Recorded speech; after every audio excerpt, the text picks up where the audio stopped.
Marie était apparemment humble. Elle vint directement aux pieds du Seigneur Jésus lorsqu'il vint à la maison. Elle avait une grande faim de la parole de Dieu, mais en juger par son attitude dans Jean 11, 20, elle était aussi orgueilleuse.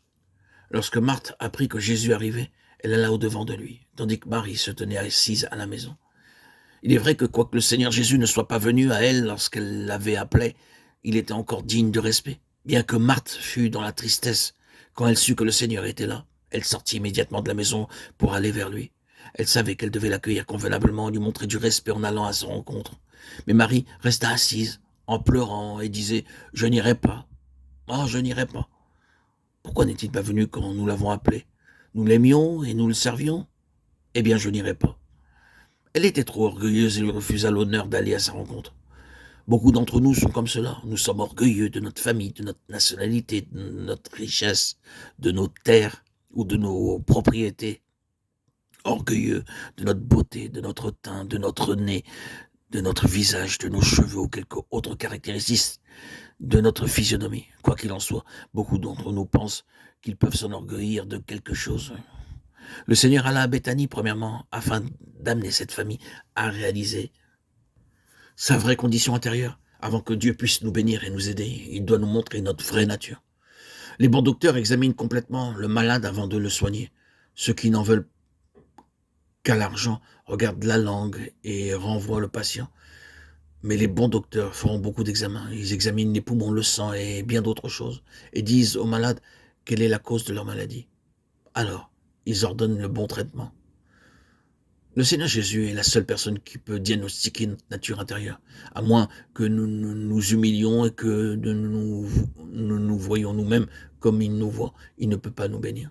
Nous devons nous écrier comme Job au chapitre 42, verset 6, et comme Pierre dans Luc 5, 8, et permettre au Seigneur de diagnostiquer nos maladies spirituelles. Pierre ne s'était jamais vu lui-même intérieurement. Le Seigneur Jésus a dû venir à lui maintes et maintes fois jusqu'à ce qu'il vit sa vraie condition. La première fois que le Seigneur le rencontra est mentionné dans Jean 1, 35 à 42.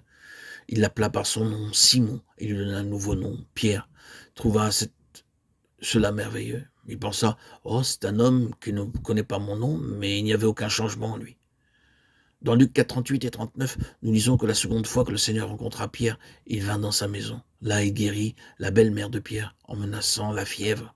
Immédiatement, elle se leva et les servit. Pierre pensa sans doute en lui-même, n'est-ce pas une merveilleuse personne? Par sa seule parole, elle a été guérie.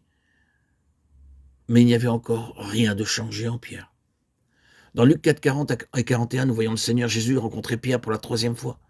C'était dans la rue où ils habitaient, une foule vint voir Jésus et par sa parole beaucoup furent guéris. Simon-Pierre voyait ces merveilleuses choses se produire devant ses yeux, mais il n'y avait encore rien de changé en lui.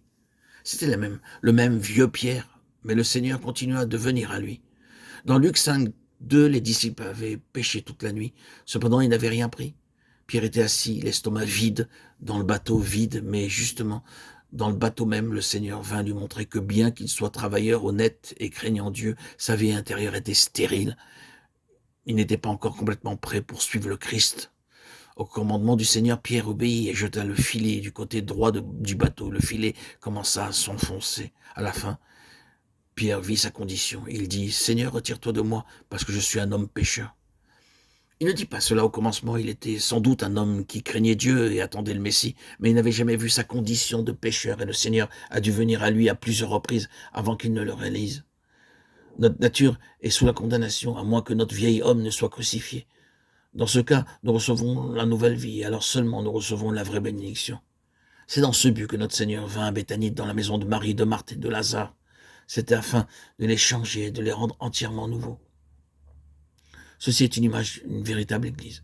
À chacune de ses visites à Béthanie, il révéla quelque chose. Il veut nous apprendre aussi comment son amour peut venir en nous pleinement. Notre Seigneur veut que notre cœur, notre maison et notre église soient une Béthanie. Alors il y aura une vie triomphante, une maison heureuse et une église vivante. Ce triple secret est révélé par la venue de notre Seigneur à Béthanie.